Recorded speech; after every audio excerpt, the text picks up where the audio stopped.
Hi, welcome.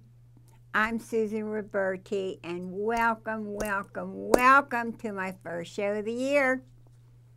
Let's Talk Tail Waggers. I have an old friend of Tail Waggers here today. That doesn't mean we're old. It just means that we're friends here today. And he's always so full of education and interesting things that he does. So, before we get started, I want to say that BPTV, all volunteers, and you are more than welcome to come up and do a show. I don't care if it's to bake a cake or go for a walk and look up at the clouds. I promise you, you'll just love it. And Dave, I call him the boss, he's our director. He's always interested in somebody coming up and doing a show. If you have something that fills your heart and you want to share it, please come to BPTV because we'd like to help you share it. Okay, now, hi, Bob. Hi, Susan. How are you? Great, I'm well. Good to be with you. Oh, I'm glad. Thanks for inviting us on. Oh, I'm glad to see you again. So this is Duke, and you had the Chihuahua that you used to bring, yeah. But now we have Duke. He loves his dad. Show him your good side, Duke. Yes, absolutely. So what is Duke's? Oh, how are you first? I am doing fine. We're all doing fine. Family's fine. My animals are fine. Animal Friends is doing well. We all have the challenges of COVID. We're all dealing with it, but we're all getting through it, and I hope we're all getting inoculated. So what about the story with this little guy? Oh, Duke came from, he came out of a low traffic, low adoption shelter in West Virginia.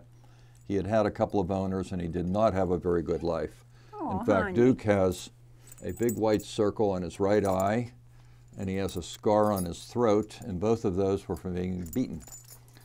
And so when he came to me from the shelter, where fortunately he was turned in because he could have been treated much worse than that. They don't think that it was done at that shelter, do Oh, they? the shelter did not do that. Oh, The shelter was glad to oh, take him in okay. and provide safety. But Okay. they don't get enough traffic.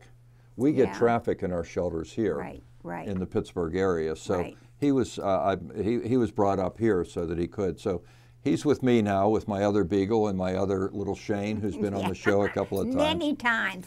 And he's just a wonderful dog, and he likes being here, as you can tell. This is not the kind of thing he was used to when in his past existence. But I betcha. he's a good example of what we're going to talk about today, though, and Yes. it's not about abuse. This is about good things we're going to talk about today. Like to hear it. Go ahead, get started. Oh, well, the topic for today that you and I talked about that we thought would be interesting to the viewers is a program at Animal Friends on Camp Horn Road. Mm-hmm. People may remember Animal Friends that started in World War II, placing the animals of departing service members. Oh, is that Because the they had, wow. in the Strip District. It actually Oh. started in as a foster group run out of a basement office at I the love William Penn that. Hotel. And then they moved out to, they meaning the people that were involved then, moved to the Strip District. And the Strip District was home until about 15 years ago, and we built a new facility on Camp Horn Road. Real easy to get to, 79 or out 579. Yeah, that's the big, beautiful one. It is, yeah. We have two buildings there. We have a wellness center. We have a great community resource center with a lot of activities for people and for animals. But a program that we've started, and we've just refined it, and it's termed Animal Friends for Veterans. And what we're doing is we're placing dogs, cats, and domesticated bunnies with veterans in a number of ways that we can talk Yeah, about. But it's a well, great program. Talk about it. Go ahead, I'm listening. Well, it's a free service for the veterans. He wants up. Yes. It's yeah, a free service for the veterans, and he's just bored, just sitting around here doing nothing, I huh? know. And it takes several forms. But let's talk about why we started it. We all know, we've heard the statistics on veteran suicides. That's not new to these wars, Iraq and Afghanistan, and the other wars that we don't hear as much about on the continent of Africa and so on, where we had been engaged. And veterans in World War II, veterans from Korea, veterans from World War I, all suffered what we now call PTSD. Not all, but many. That's been part of the veteran experience. Exactly. Some veterans feel it more than others, but all veterans experience it when they come back and get acclimated to civilian life. And they have some of them will express it, and the ones that don't, that's the ones that get in trouble. Exactly. And And there's nothing wrong with asking for help. And they don't want to talk about what happened. Right. And that's where they Right. get stuck. Exactly. Exactly.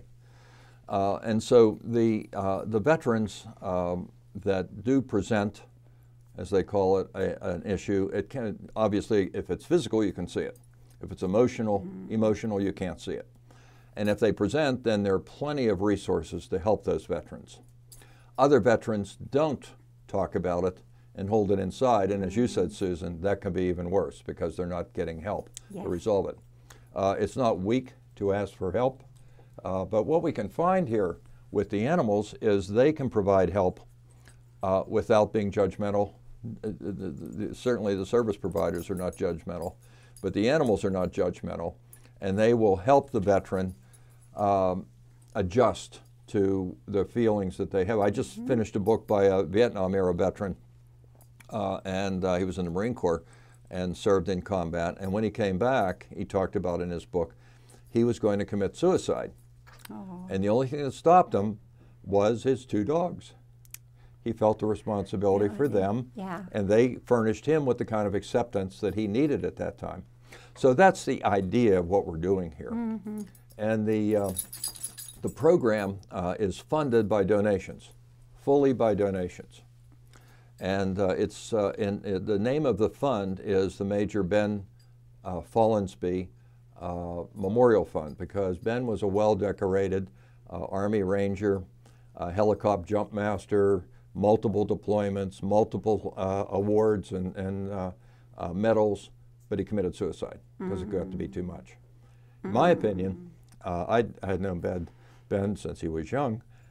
He would have lived had he had a dog. Oh, someone to talk to. Yeah. Yeah. I say that they can tell their secrets. When I had my business, I used to tell the ladies about it's good for teenagers to have a dog, and especially young men, because they can sit up in your room and tell the secrets that they can't tell anybody. And these little guys will keep that secret forever. There's no question. My 3 daughters, who are now grown and have children of their own, used to, they'd take turns taking the dog upstairs to the bedroom and doing exactly what you described. And they'd talk about the day with the dog, and the dog was fine. The dog listened, Yeah. and the dog cared. Yeah. They and cared that- about the emotion that child, that young person was And exhibiting. that's what your friend needed. Needed for sure. And that's what the man in the book that I just finished needed, and fortunately he got it. So that's why we're trying to furnish that through Animal Friends. We partner with the Combat Stress Unit at the VA. We partner with the Veterans Leadership Program, with the Veterans Breakfast Club. Todd DiPostino runs that, a wonderful guy, and with the VFW and American Legion Post. And we want them to refer veterans. The veterans can refer themselves, or a friend can refer the veteran to us. And then we will work with that veteran to determine that veteran's needs. And it can take either of 2 general ways, and I think it's important to make that distinction. First, at Animal Friends, we will adopt a dog, a cat, or a domesticated bunny, depending on the veteran's living circumstance. They act like cats in the home. They'll use a litter box. I love it. Sometimes they run the house, if they're other species. But they can be just as accepting and just as comforting as a cat or a dog. And everybody has their feeling, I like dogs, I like cats, or whatever, but it doesn't matter. We will place the right animal with any veteran. They do not have to say that they have a problem. So part of our intake information is we ask, are you a veteran? And if a veteran adopts from Animal Friends, it's totally free. It's all underwritten by the Major Follansbee Fund. Wow. And they don't have to have a challenge or a problem, they just have to want an animal. And that's what we do, and it's thanks for your service. If the veteran expresses an issue or needs a special kind of companion, then Animal Friends, again, totally free, will train that animal for the needs of the veteran. Now, it can be, this is not a service dog. That's a different situation. That's a highly specialized, trained from puppyhood type of animal. And that's the one that pushes the panic button, dials 911, or pushes the veteran down when he needs to get his insulin. So he wants to be part of the conversation. He's an odd. So that's and a good friend of mine, and you know him, and he's been on the show, Tony Accomando, does life-changing service dogs. And that's Tony's initiative. And Tony had suggested this initiative at Animal Friends. And that's when we started this. And we had affiliated originally with a national organization, and we agreed, a wonderful organization, and we agreed that we needed to expand it beyond the scope. And with their blessing, we did, and we've renamed to Animal Friends for Veterans, because what it includes is the veteran gets, any veteran gets the animal placed fee-free. The animal is spayed or neutered, fully medicated, inoculated.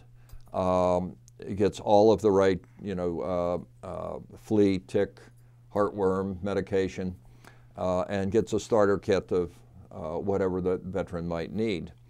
And again, there's the normal adoption matching procedure that Animal Friends does with any adopter, veteran or not.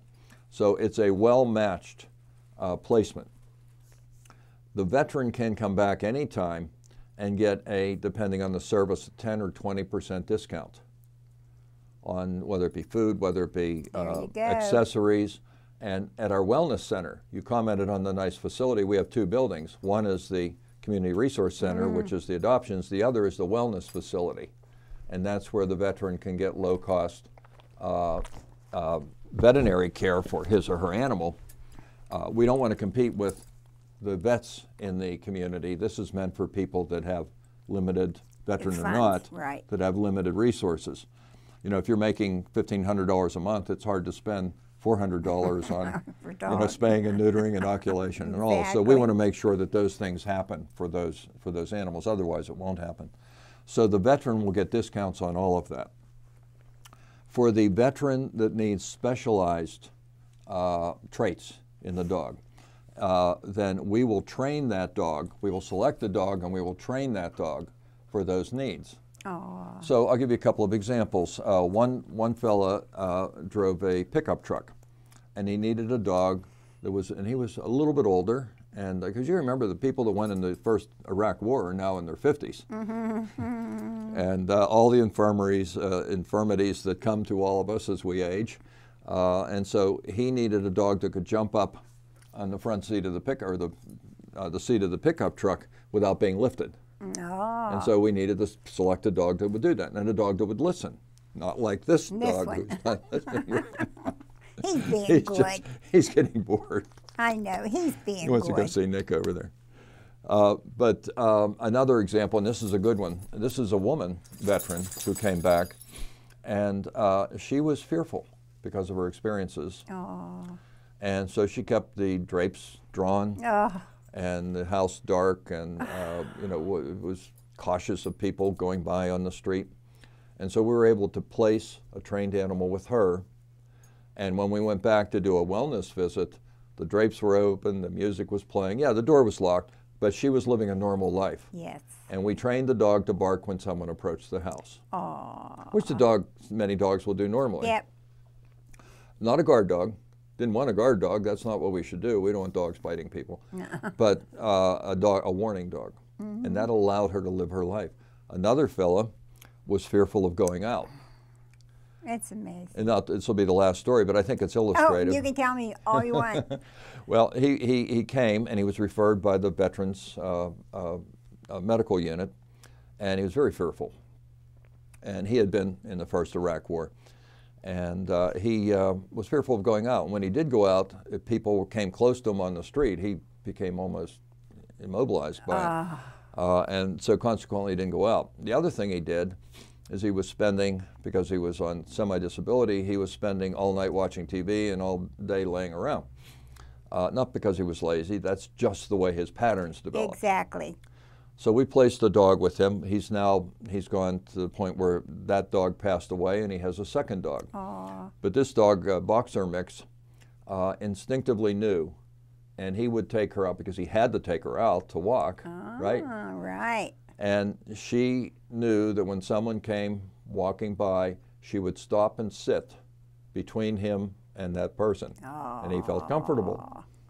At night, around whatever the time was, 10 o'clock or whatever, the dog said it's bedtime. She went upstairs. Mike wasn't going up. Come back down, look at him. Go back upstairs. So finally Mike started going to bed at the right time. Walking, it was better for his health, it was better for his attitude, and he was living a normal life. And that's what dogs and cats and bunnies can do for us. Yeah. So that's what we're doing. That you're telling this, and there's people that are going to watch this and not believe this. Come on out to so Animal help Friends. Me. You'll so believe it. Help me with all my heart and soul. They become you. Yeah. Yeah, don't judge them by this misbehaved dog. He's not. I know he's He not. just loves you. He's just And born there's here. all He doesn't kinds- know what's going on. But there's all kinds of cameras and all kinds of stuff. He's being very good. Upsetting them. But Now- dogs become you, and they know what's good for you, whether you know it or not. They Exactly. do. Oh, that's a wonderful story. Now this is a GPS collar, Oh, and it's pink because it's named for Rosie, a dog that unfortunately didn't get the collar and was killed by a car when she got out. oh, So any dog that we adopt out, veteran or not, to Animal Friends, that might by breed or by circumstance be prone to roam. Now he won't run away, but he's a beagle, and beagles get smell in their nose and they'll run. They'll come back, but if they'll follow that smell. yeah. And so he has a GPS collar, and I have on my phone an app that I can see where he is at any time. Wow. It's a little bit like a Fitbit too. It counts his steps. He has a goal for steps, which he meets every day, and the app cheers him on. All right, Duke, you made your 3 days in a row. You made your steps. What's good about it is that it keeps me going. It keeps him going. But if he were to get away, I will follow it from the GPS. Amazing. I'll know exactly where he is and be able to get there. And we won't be having all these lost dogs. We furnish this free to any adopter that's adopting a dog that might be like Duke with a beagle nose, or maybe in background, that maybe didn't live in a structured situation.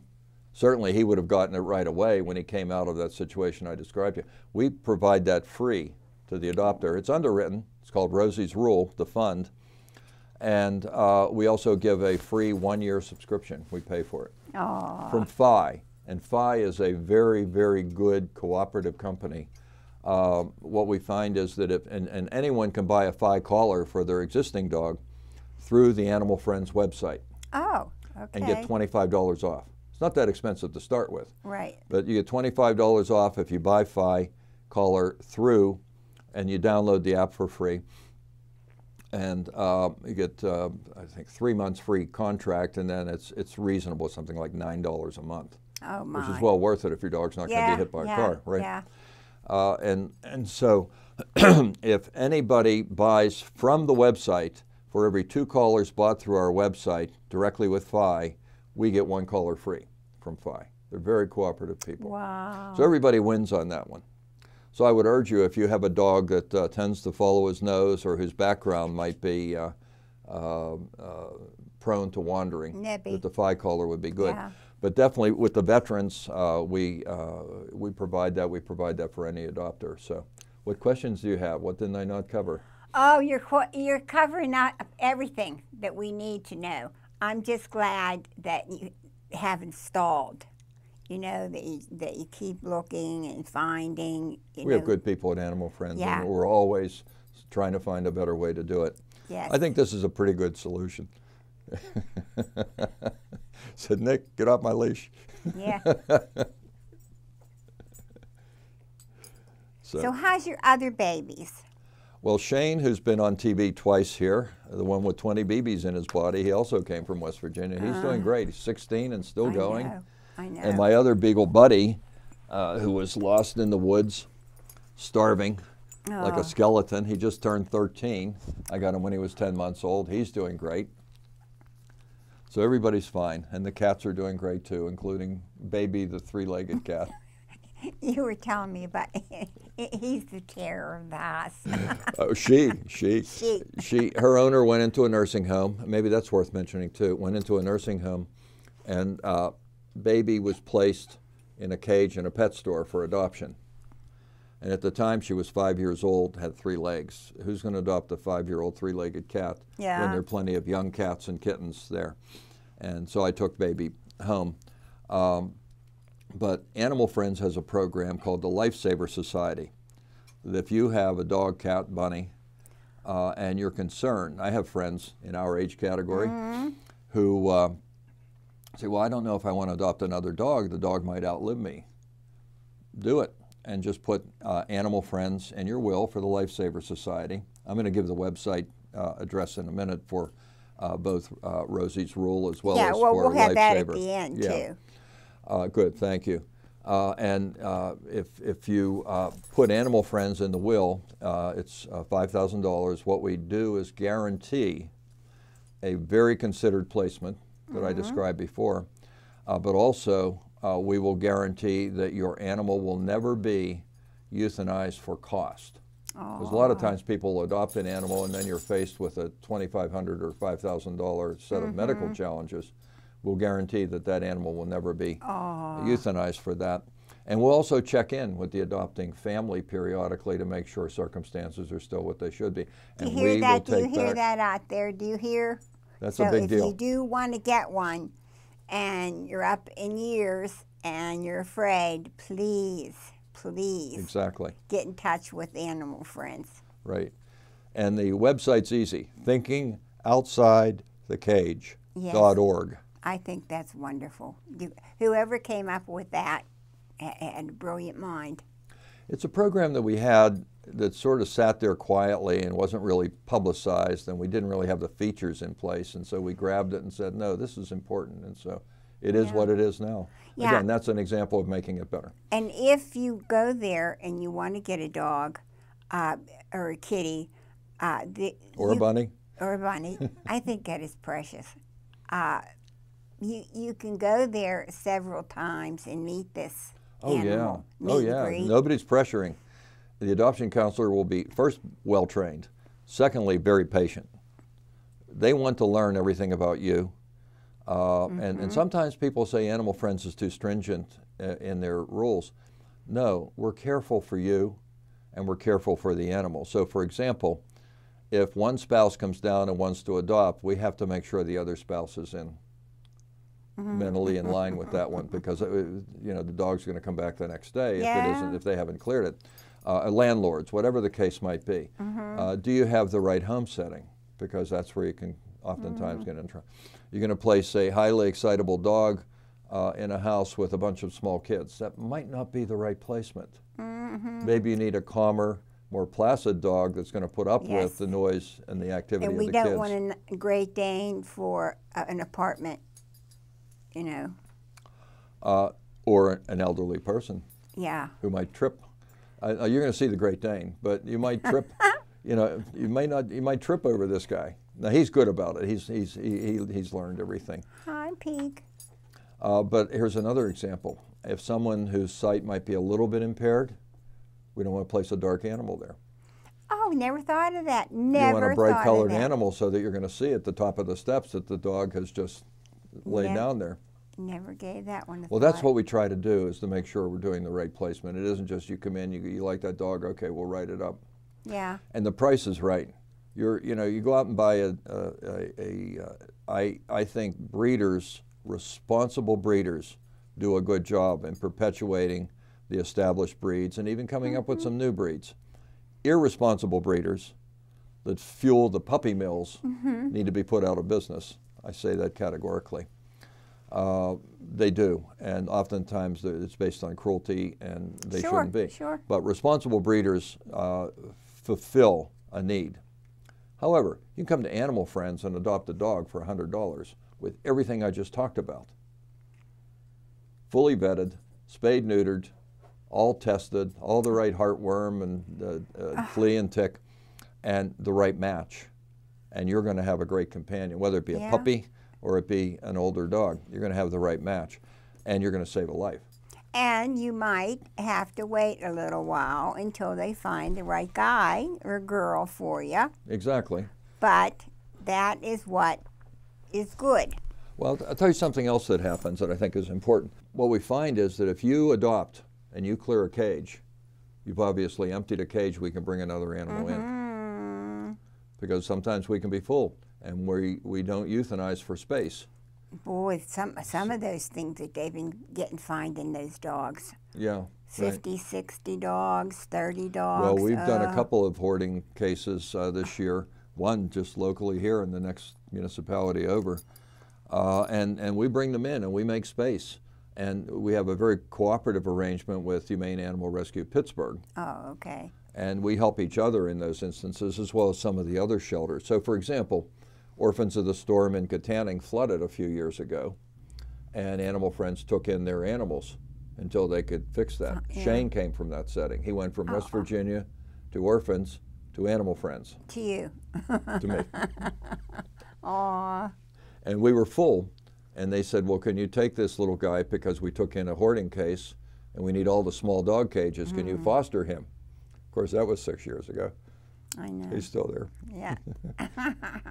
He still loves you. Now, if you travel a lot, you're retired, you might not want to take on responsibility full time, you can come out and walk dogs or socialize cats or bunnies. I tell people that if you've lost a loved one and you're hurting very badly, go out and see a little critter in a cage, take it out, take it for a walk, and when it looks up at you, you know, it will melt your heart. And guess what? It's time to say goodbye.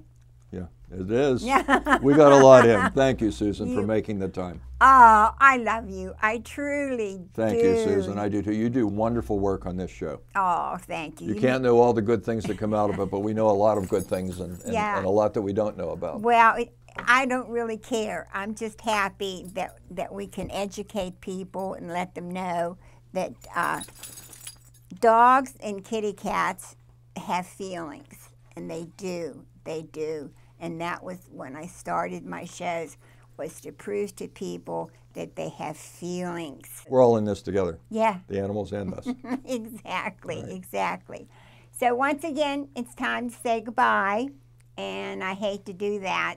And don't forget your Humane Societies, because they need blankets, sheets, and towels. Right. And they keep them warm. And in the spring, they have all the babies they have to take care of when they're born and stuff. So that is very important. You are important to the Humane Societies. Please don't forget that. So once again, I want to tell you all that I love you. I love you very, very much. And thanks from all the tail waggers.